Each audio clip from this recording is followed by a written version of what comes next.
And that's really where people think growth is such a good opportunity. And I'm all about growth. But in order to be successful, you have to be ready for growth. You have to understand what that looks like. Welcome to the Wear, Wag, Repeat podcast. I'm Tori Mystic.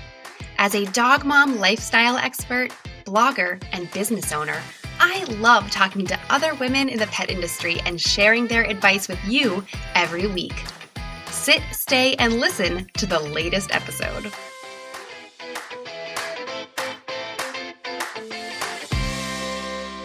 In this episode, I'm excited to share a great conversation with Liz Illg, a business consultant and the owner of Puff and Fluff Grooming and Pet Sitting in Phoenix. Liz shared with me her entrepreneurial story of going from an in-debt student pet sitting on the side to buying her first grooming shop and growing it into a 6-location business that practically runs itself. Liz shared that the hardest part of growing her grooming business wasn't going up to 6 locations. It was actually going from 1 to 2 locations. The key for her was delegating tasks to her staff and creating a systematic guide to every single question that previously she would have had to deal with one by one. There is just so much great advice and inspiration in this episode. I would love to hear about your favorite part of my conversation with Liz. After you listen, please come over to the Wear, Wag, Repeat Labs Facebook group. That is the free Facebook group where we can experiment and investigate ideas to grow our pet businesses. So come over there and join the conversation.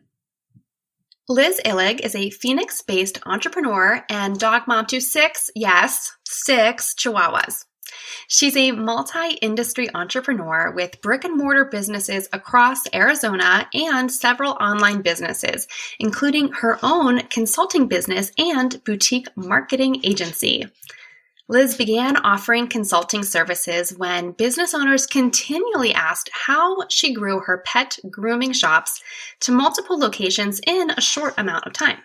Liz attributes all of her success in business growth to systems, effective delegation, and strategic launch planning.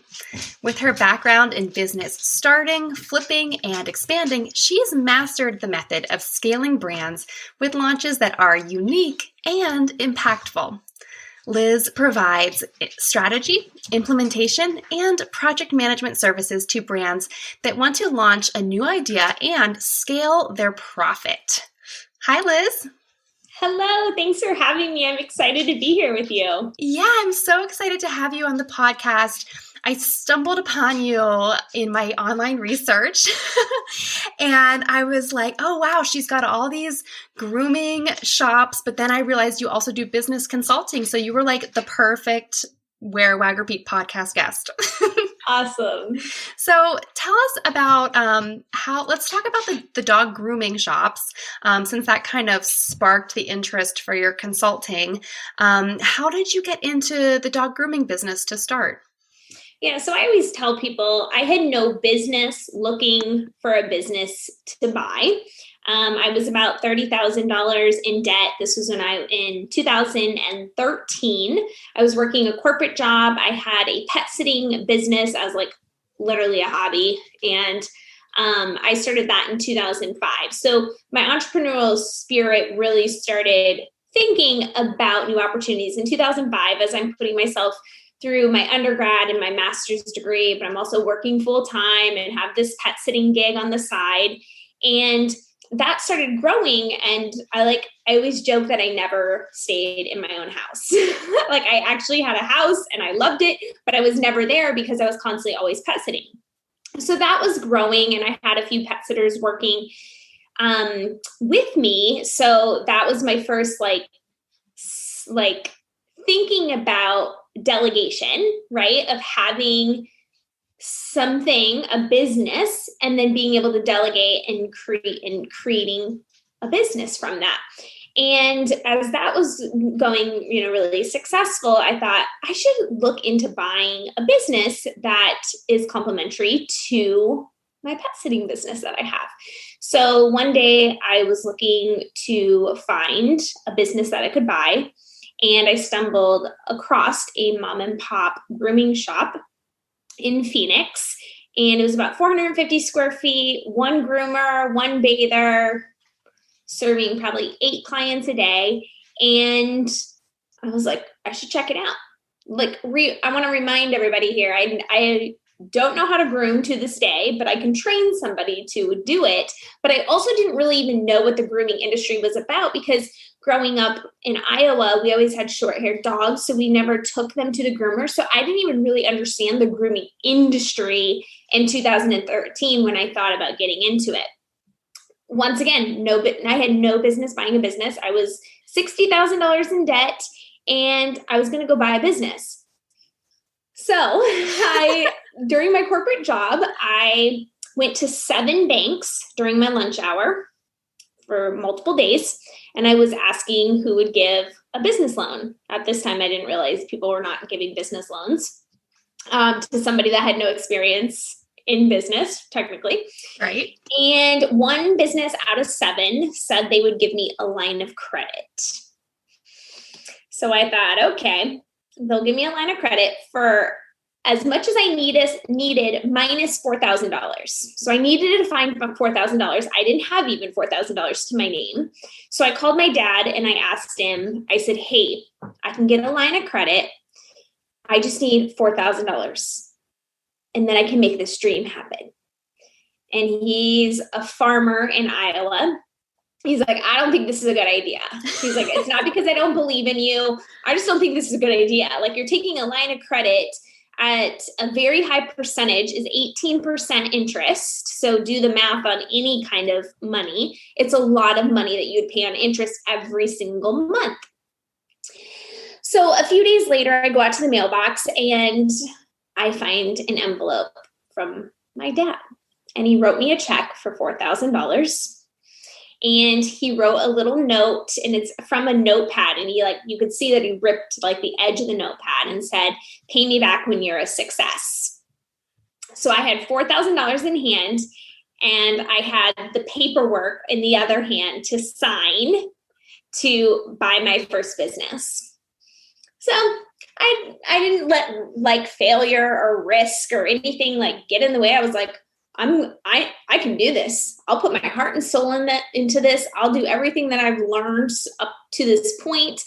I'll find a way to make myself successful.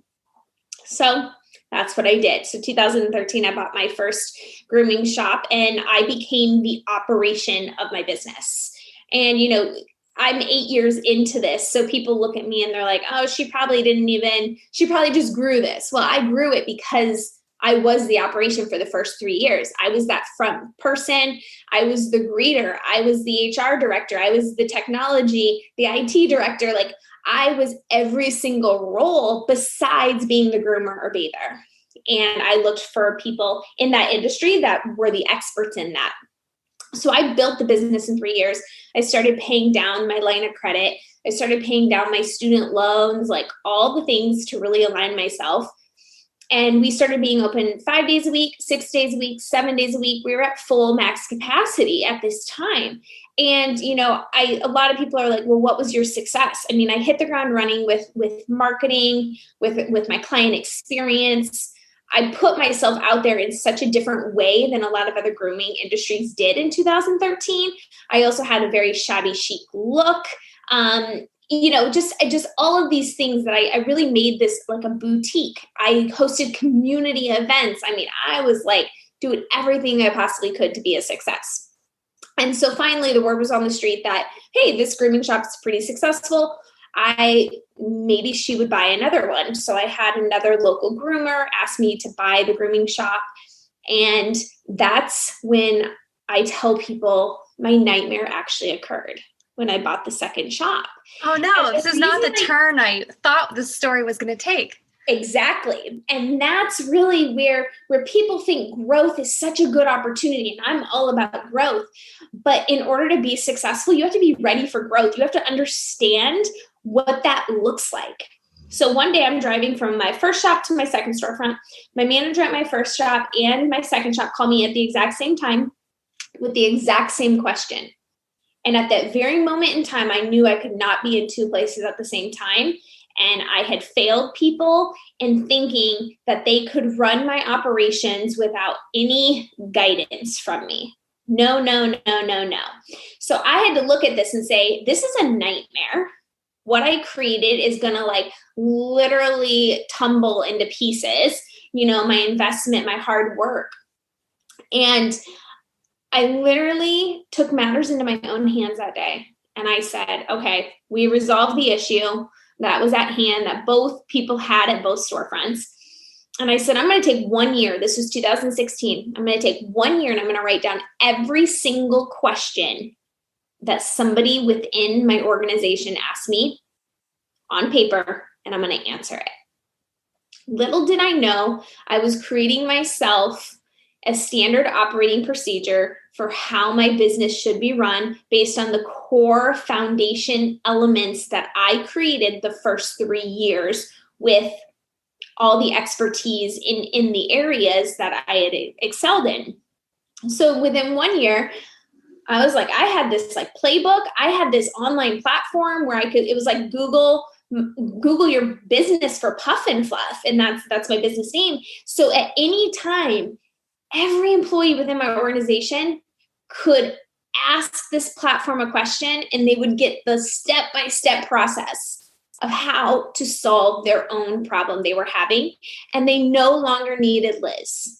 That took me to a different level in my business because they weren't relying on me for the expertise or the guidance. And so it allowed me to empower them with knowledge. Mm-hmm. And when you empower people with knowledge, they are able to excel in their jobs and you're able to delegate work to them effectively to empower them. And that is what I'm literally all about within my whole company. So 1 year went by. I had this technical writing skill. And so I created a standard operating procedure. So then I start seeing like, I'm not having to work inside my business, but I can work on it. And that's when the floodgates open to so many amazing opportunities. And I ended up buying numerous shops in 2017. I took a year off in 18. And kind of the story just now is when a good opportunity comes along, I'm able to purchase a grooming shop. And so now I'm up to 6. In March, it'll be 8 years. So that is so amazing. And they're all branded now as Puff and Fluff. Yes. Yeah. So literally I really can rebrand a shop within 48 hours of purchasing it. So I've really narrowed down how to do a remodel in 48 hours, how to flip it, how to change its marketing efforts, how to literally transform a business from Friday at 3 all the way till, Monday morning, we're up and running. You should have your own reality show, obviously. It's so fun. And that's the thing is that now like it becomes easy. So that when that nightmare occurred, I learned so much. But that was like when the real fear took place. I didn't even have any fear in 2013 buying, the business. My fear was, oh my goodness, I'm now responsible for a lot of people's success in my organization, but also how do we make ourselves, the well-known, groomer out there in these communities. And it was with all of the amazing people that work alongside of me every single day within my company. And that it was really based on, you cannot delegate anything until you have documented how you want it done. Right. Yeah. And I think when you create a system, like your operating procedures, I don't know if it's a big document or if you have it online in some way now, but then people don't come to you with every little thing and you can actually really grow. You can really get to the growth stage. Growing, your sales at each location by $100 a day or something is like the old way. If you didn't have these systems, that would be what you were focusing on. But now you're focusing on growing like an empire, which is next level. Right. Yeah. And it's done strategically, right? Like I wouldn't be sitting in this chair today if I hadn't done it very strategically and found ways to maximize, my revenue. And the possibilities now are endless for what we can do based on how I've created the solid foundation within my company. Are you enjoying this interview?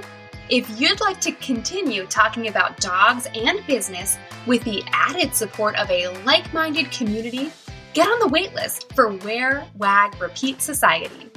This is my monthly membership program for women petpreneurs and pupfluencers who are looking for accountability and support to make bark-worthy breakthroughs in their business. It's amazing what you can accomplish when you're surrounded by the right people. And their dogs. Join the waitlist now at wearwagrepeat.com/society. So I want to see if I can make a connection here. So before we hit record, we were talking about our multiple dogs. You have 6 Chihuahuas. I have 2 Labs. And going from 1 dog to 2 dogs presents challenges. Going from 2 dogs to 6 dogs, I can't imagine.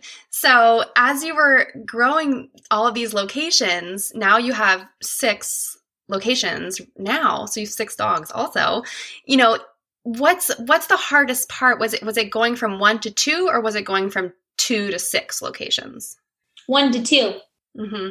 I would even say 1 to 2 for having a dog and 1 to 2 for a grooming shop, right? Like the one caring for one, or, in any scenario here, it's like, what is 2 going to feel like, right? Like, how am I going to take care of 2? It's the same thing with a brick and mortar. How am I going to do this? Right. And so it's a huge adjustment period. But once I got to like 3 or 4 dogs or shops, I was like, oh, this is easy peasy. So I keep telling my husband, I'm like, if I get to a 7th shop, I'm going to have 7 dogs. But if I would like to stay married, I should only have 6 dogs. He's not going to know. You can hide a 7th one in there. I'm like, this is so easy. So I think it's really that 1 to 2. And that's why you see a lot of grooming shops not going from that 1 to 2, because that is the unknown. And that is what most people struggle with, is you can't be in the same place at the same time. So most people have a hard time with delegation. And that's where most of my clients come from, because they want a better lives for themselves. They want to be able to have different kind of revenue streams. They want all of these things. But you have to put in that work before the reward pays off. And that's why I always tell people that I literally was working my brick and mortar locations for the first 3 years, because I had to understand them. I had to know them. No, I was not the groomer or bather, but I had to understand the foundational elements of how to be successful in that industry. And I think most, owner groomers, that's what they don't have the experience in, is knowing how to go from 1 to 2. So I'm really glad that you brought that point up, because that is the key element of not being able to be be in 2 places at the same time. Well, and I think what is so great about your story, like you said, you're not a groomer, and I don't think you want to be a groomer, and yet you have a successful grooming business. So I think a lot of people just get stuck. Like I hear from people all the time, well, I'm not a certified dog trainer or something like that. That doesn't mean that you can't start some kind of successful business working with dogs. You just have to find the right people to delegate and to work with you.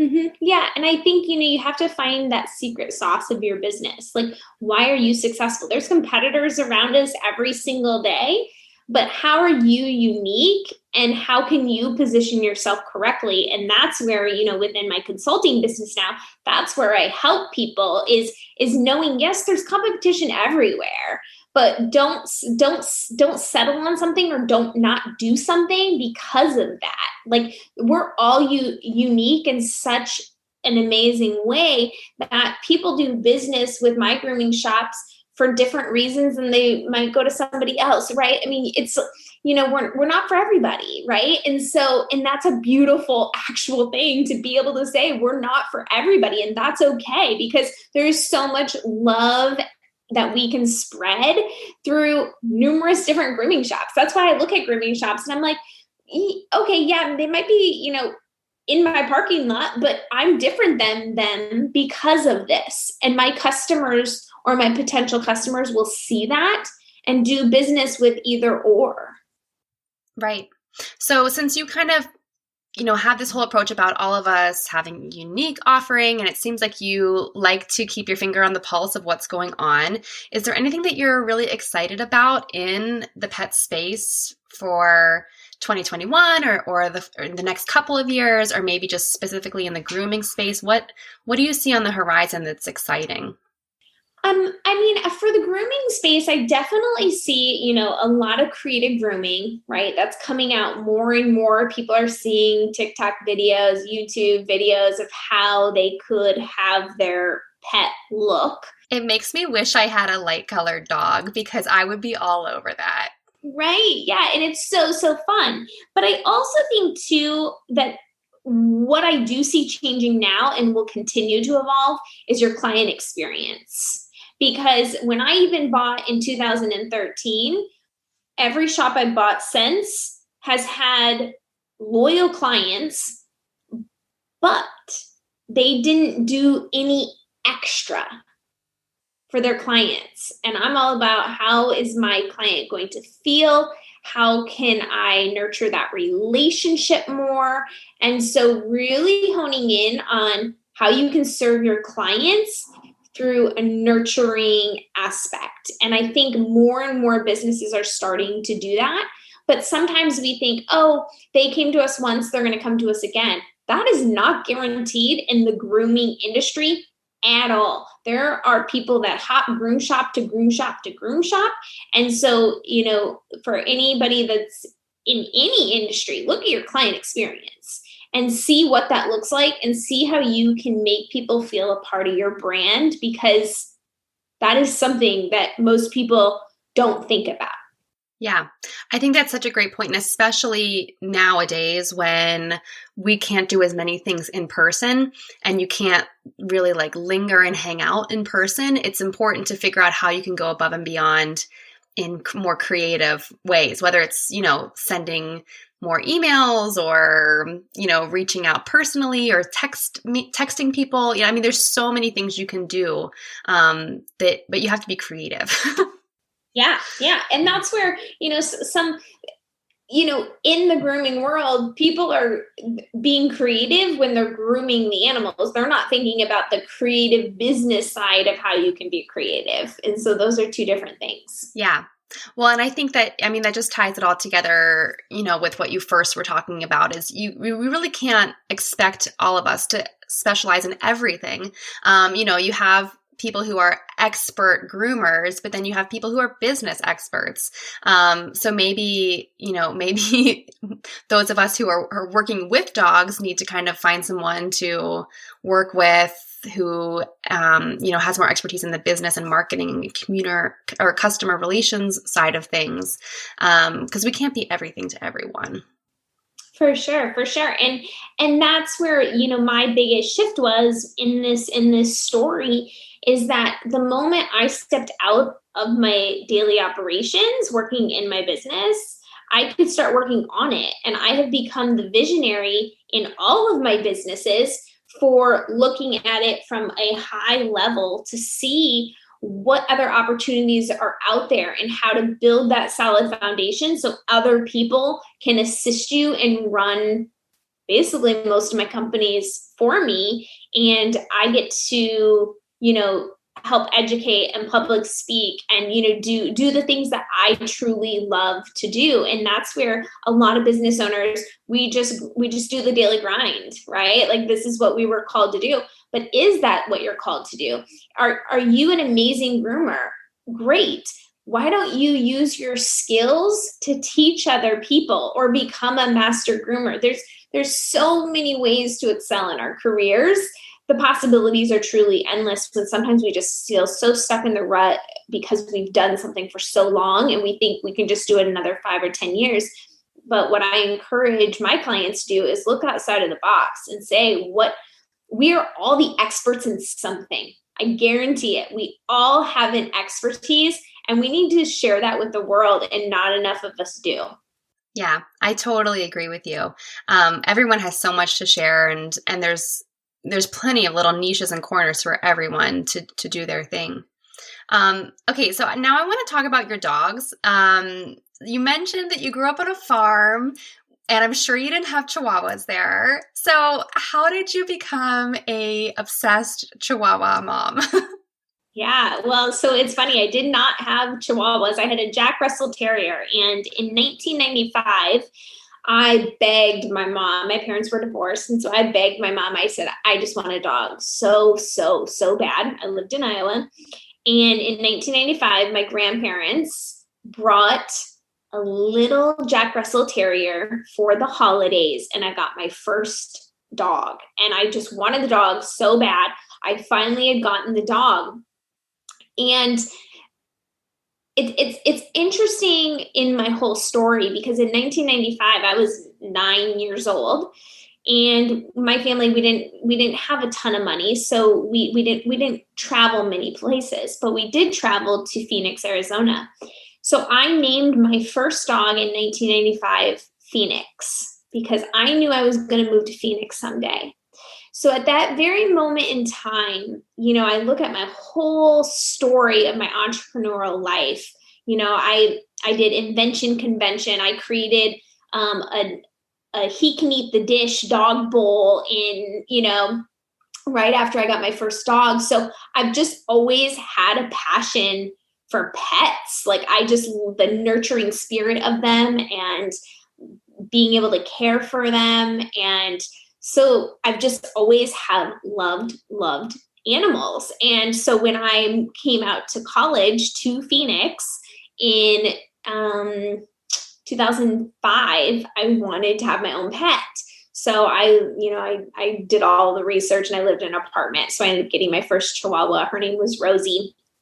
And she has recently passed, but she lived with me. She saw me grow and scale my businesses the last 14 years. She got to see me married. And from there, it's that same thing. I didn't get my second dog until she was 8 years old. Mm-hmm. And that was the biggest shift. I'm like, what is this going to do to my life, getting another dog into this? It's just been Rosie and I this whole time, right? She went to the shop with me, and it's like, now I have two. It was like I thought like my life was going to crumble because I wanted to have another dog based on that conversation with you earlier. So I've just had a passion for pets. Like, I love serving people that have pets. I love having community events with pets, and like, pets are my thing. Yeah. So you've stuck with the Chihuahuas, and now it's a full house. It's a full house. It's a full house. And we have a bigger piece of property. So they get to roam outside in the afternoon and go in the garden. And yeah, so it's very fun. Do you have a favorite child? That's a really, really hard one. We lost 3 dogs last year and got 3 new ones. And so it's just, it's been such as much as like they're all together at all times, they're a pack, they're all so different in so many amazing ways that I just can't say. I mean, I will say that like 3 of them gravitate towards my husband and 3 gravitate towards me, but that's a hard one. No, I can't pick a favorite. I have like one of my dogs, likes doing certain activities more, and the other one likes doing other activities more. So like, I will take them out individually and do things, but maybe they're my favorite for that like hour, but that's it. They all have their like little things about them that make them unique. Well, Liz, it's been so great talking to you.